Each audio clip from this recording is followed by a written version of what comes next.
À chaque époque, les hommes se sont toujours demandé d'où vient cet univers sans bornes, où il conduit, comment fonctionnent les lois qui maintiennent son équilibre et son ordre. Depuis des siècles, les savants et les penseurs ont effectué de nombreuses recherches à ce sujet et ont produit toute une série de théories.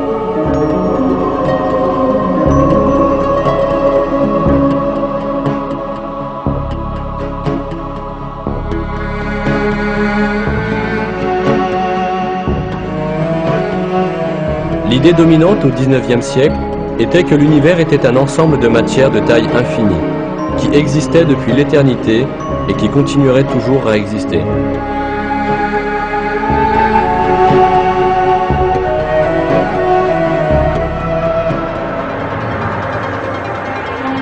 Cette vision, qui est le fondement de la philosophie matérialiste, niait l'existence du Créateur, tout en affirmant que l'univers n'avait ni commencement ni fin.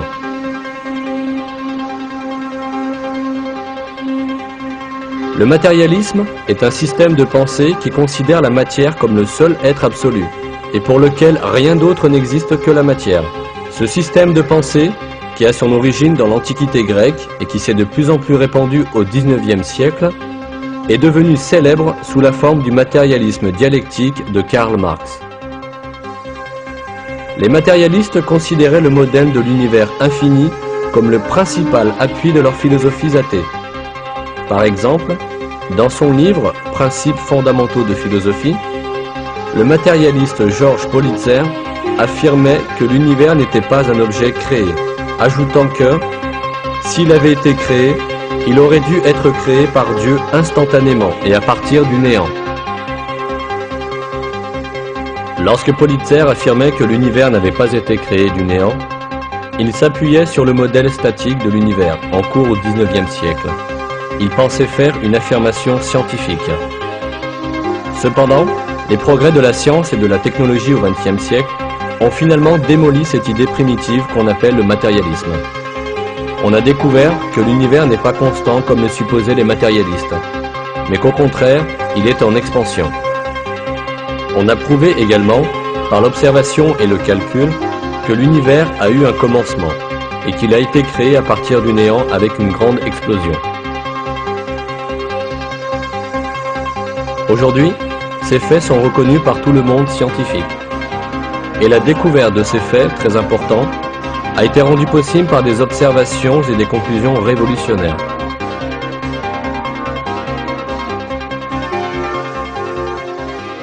En 1929, à l'observatoire de Mount Wilson en Californie, un astronome américain appelé Edwin Hubble a fait une des plus grandes découvertes de l'histoire de l'astronomie. En observant les étoiles au moyen d'un télescope géant, il s'est aperçu qu'elles émettaient une lumière rougeâtre selon leur distance. Cela voulait dire que les étoiles s'éloignent de nous. En effet, selon des lois reconnues en physique, le spectre des rayons lumineux se déplaçant vers le point d'observation tend vers le violet, tandis que le spectre des rayons lumineux s'éloignant du point d'observation tend vers le rouge. Les observations de Hubble ont permis de découvrir que la lumière des étoiles tend vers le rouge. Cela voulait dire qu'elles s'éloignent constamment de nous.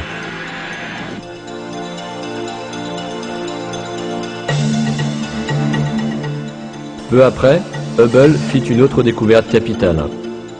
Non seulement les étoiles et les galaxies s'éloignaient de nous, mais elles s'éloignaient aussi les unes des autres. Puisque tous les éléments de l'univers s'éloignaient les uns des autres, la seule conclusion possible était que l'univers est en expansion constante. Pour mieux comprendre, on peut imaginer l'univers comme la surface d'un ballon qu'on est en train de gonfler. De la même façon que les points de la surface du ballon s'éloignent les uns des autres au fur et à mesure que le ballon est gonflé, les objets se trouvant dans l'espace s'éloignent les uns des autres au fur et à mesure que l'univers se dilate.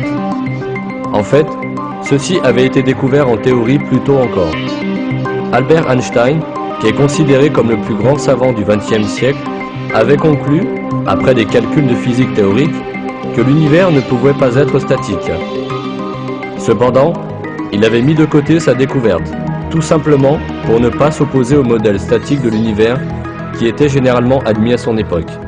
Plus tard, Einstein devait admettre qu'il avait commis là la plus grande erreur de sa carrière. Que signifiait l'expansion de l'univers? L'expansion de l'univers signifiait que si l'on pouvait remonter le temps, on s'apercevrait que l'univers tirait son origine d'un point unique.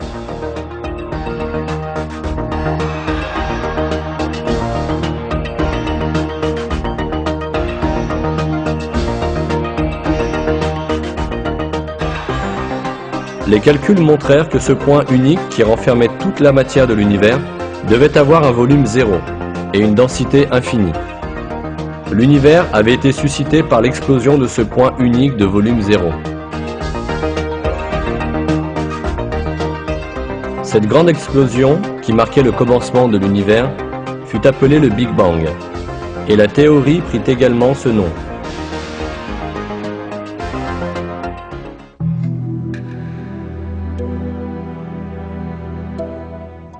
Il faut signaler que volume zéro est une expression théorique utilisée dans un but descriptif.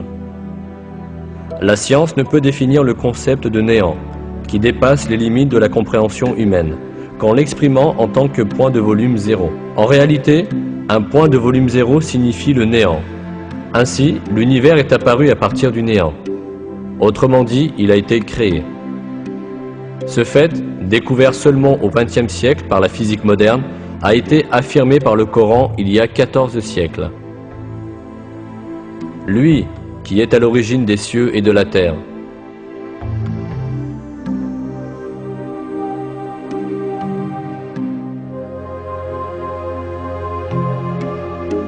La théorie du Big Bang montrait qu'au commencement, tous les objets de l'univers formaient un seul élément, puis qu'ils ont été séparés. Ce fait, révélé par la théorie du Big Bang, a lui aussi été affirmé par le Coran il y a 14 siècles, à une époque où les gens n'avaient de l'univers qu'une connaissance très limitée.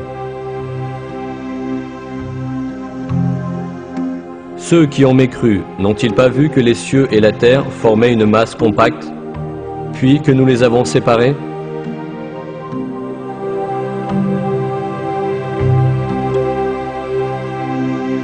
Cela voulait dire que toute la matière avait été créée dans une grande explosion à partir d'un point unique, et avait pris la forme de l'univers actuel en étant séparée.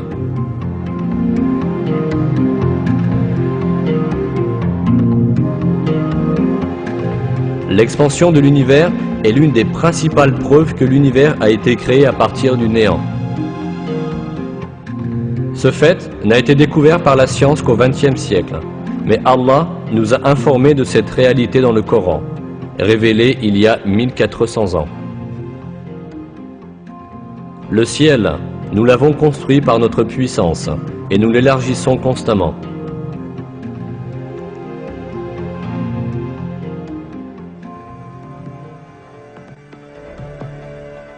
Le Big Bang indiquait de toute évidence que l'univers avait été créé de rien, autrement dit, qu'il avait été créé par Allah.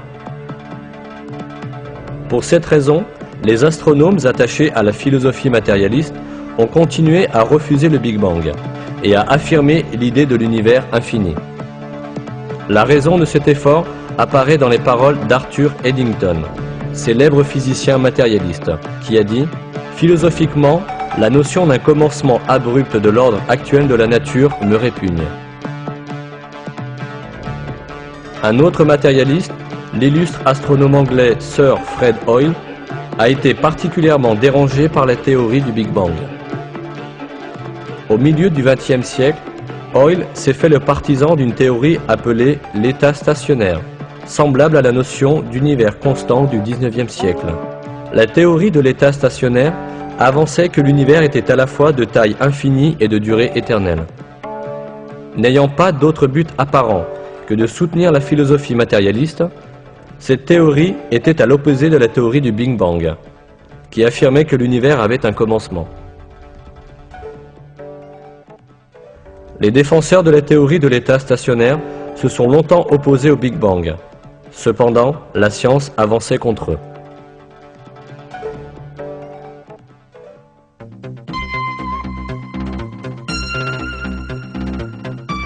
En 1948, George Gamow avança une autre idée à propos du Big Bang. Il affirma qu'après la formation de l'univers dans une grande explosion, un surplus de rayonnement devrait exister dans l'univers, comme trace de cette explosion. De plus, ce rayonnement devrait être diffusé uniformément dans tout l'univers. La preuve qui devrait exister allait bientôt être découverte. En 1965, deux chercheurs nommés Arno Penzias et Robert Wilson découvrirent ces ondes par hasard. Ce rayonnement, appelé fond diffus cosmologique, ne semblait pas émaner d'une source particulière, mais était plutôt diffus dans l'espace tout entier.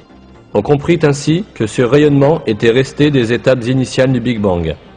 Penzias et Wilson reçurent le prix Nobel pour leur découverte.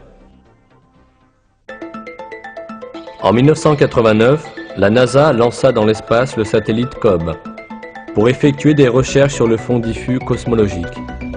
Il ne fallut que 8 minutes au satellite COBE pour confirmer les calculs de Penzias et Wilson.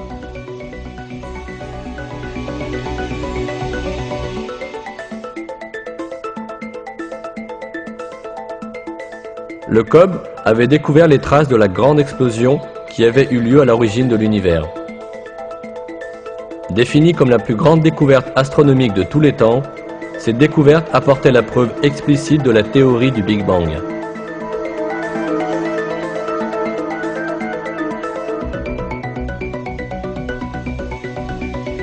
Une autre preuve importante du Big Bang provenait de la quantité d'hydrogène et d'hélium présents dans l'espace. Au cours des recherches, on se rendit compte que la concentration hydrogène-hélium présente dans l'univers était conforme au calcul théorique de la concentration hydrogène-hélium restant à l'issue du Big Bang.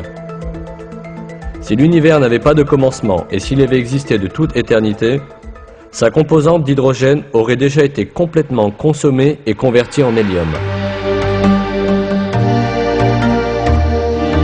Toutes ces preuves flagrantes conduisirent la communauté scientifique à reconnaître la théorie du Big Bang. Le modèle du Big Bang était le dernier mot atteint par la science à propos de l'origine de l'univers. Après avoir défendu pendant des années la théorie de l'état stationnaire aux côtés de Fred Hoyle, Denis Sciama a décrit la position finale à laquelle ils étaient arrivés après la révélation de toutes les preuves en faveur de la théorie du Big Bang. Sciama déclara qu'il avait défendu la théorie de l'état stationnaire, non pas parce qu'il était convaincu qu'elle était vraie, mais parce qu'il aurait voulu qu'elle le soit. Sciama ajouta que lorsque les preuves s'accumulèrent, il fut obligé d'admettre que la partie était terminée, et qu'il fallait renoncer à la théorie de l'état stationnaire.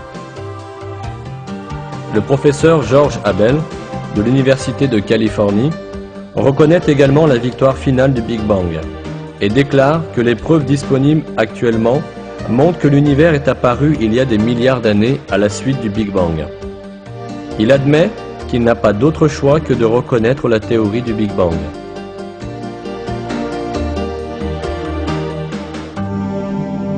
Avec la théorie du Big Bang, le mythe de la matière éternelle, qui constituait la base de la philosophie matérialiste, est jeté dans les poubelles de l'histoire. Qu'y avait-il alors avant le Big Bang? Et quel est le pouvoir qui a causé l'existence de l'univers dans cette grande explosion alors qu'il était non existant?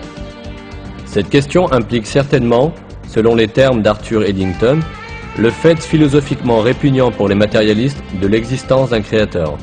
Le célèbre philosophe athée Anthony Flew commente ainsi cette question. Il est bien connu que la confession est bonne pour l'âme.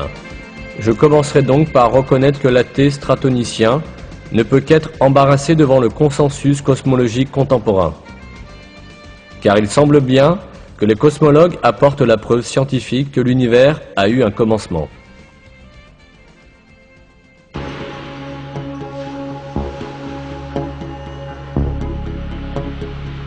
De nombreux scientifiques, qui ne se conditionnent pas aveuglément à être athées, ont reconnu le rôle d'un créateur tout-puissant dans la création de l'univers.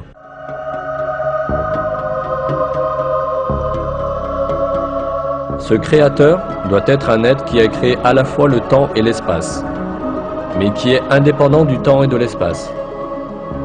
Voici ce qu'en dit le célèbre astrophysicien Hugues Ross.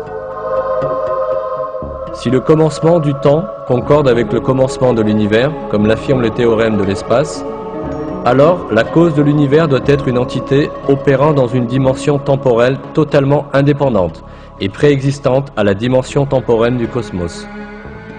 Cette conclusion nous apprend que Dieu n'est pas l'univers lui-même et que Dieu n'est pas non plus contenu dans l'univers. Oui, la matière et le temps ont été créés par le Créateur Tout-Puissant, qui est indépendant de toutes ces notions. Ce Créateur, c'est Allah, qui est le Seigneur des cieux et de la terre.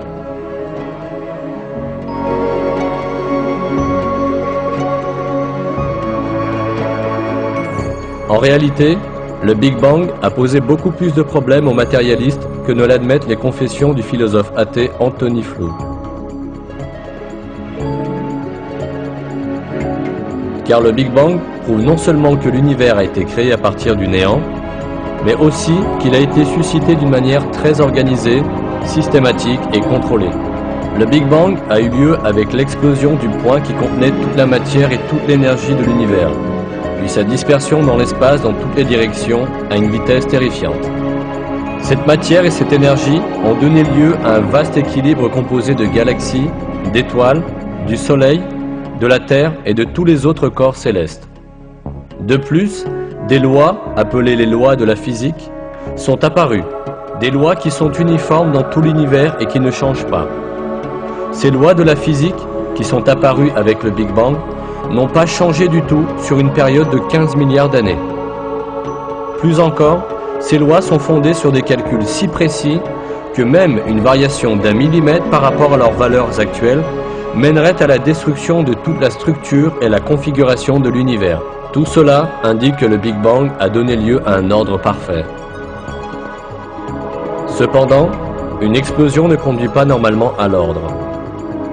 Toutes les explosions que l'on peut observer tendent à briser, détruire et désintégrer tout ce qui est présent. Si nous voyons une explosion aboutir à un ordre très précis, nous pourrions alors conclure qu'il y avait une intervention intelligente derrière cette explosion et que quelqu'un avait fait bouger tous les éléments dispersés par l'explosion d'une manière très contrôlée.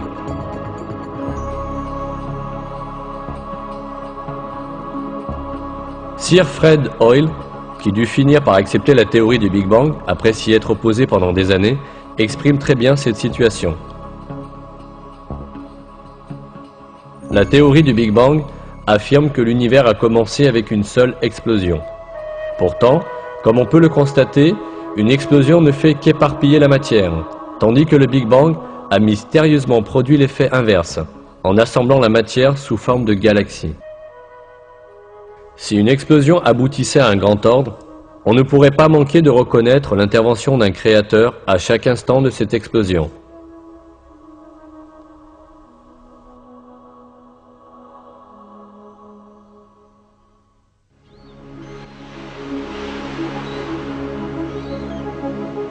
Un autre aspect de cet ordre extraordinaire formé dans l'univers, à l'issue du Big Bang, est la création d'un univers habitable.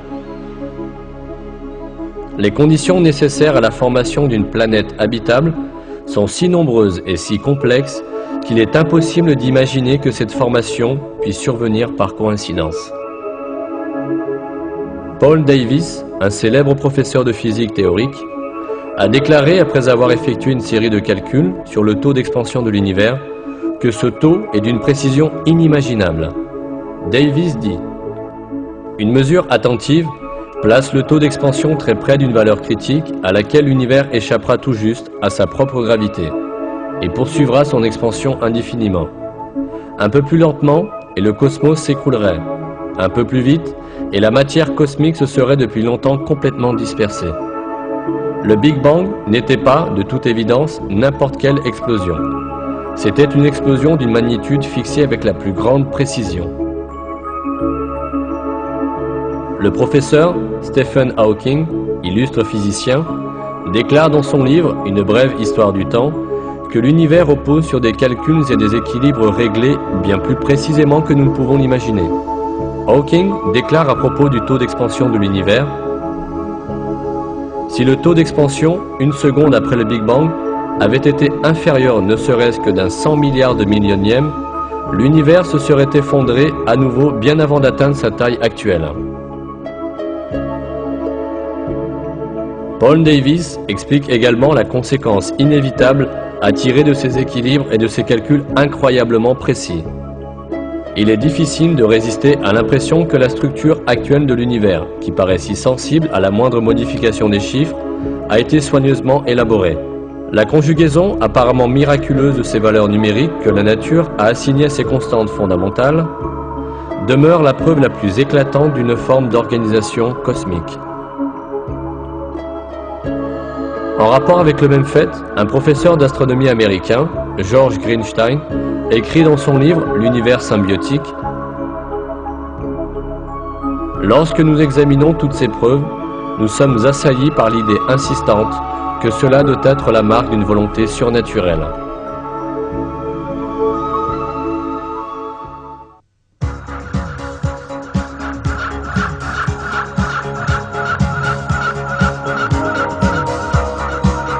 En bref, lorsqu'on examine le merveilleux système de l'univers, on voit que l'existence et les mécanismes de l'univers reposent sur des équilibres extrêmement délicats et sur un ordre trop complexe pour que la coïncidence suffise à l'expliquer. Bien évidemment, il est absolument impossible que cet équilibre et cet ordre parfait se soient formés tout seuls et par coïncidence, après une grande explosion. La formation d'un tel ordre à la suite d'une explosion comme le Big Bang est la preuve flagrante d'une création surnaturelle. L'ordre et l'organisation parfaite de l'univers prouvent irréfutablement la présence d'un créateur doté d'une connaissance, d'une puissance et d'une sagesse infinie, qui a créé la matière à partir du néant, et qui contrôle et dirige tout cela en permanence. Ce créateur, c'est Allah, le Seigneur de tous les mondes.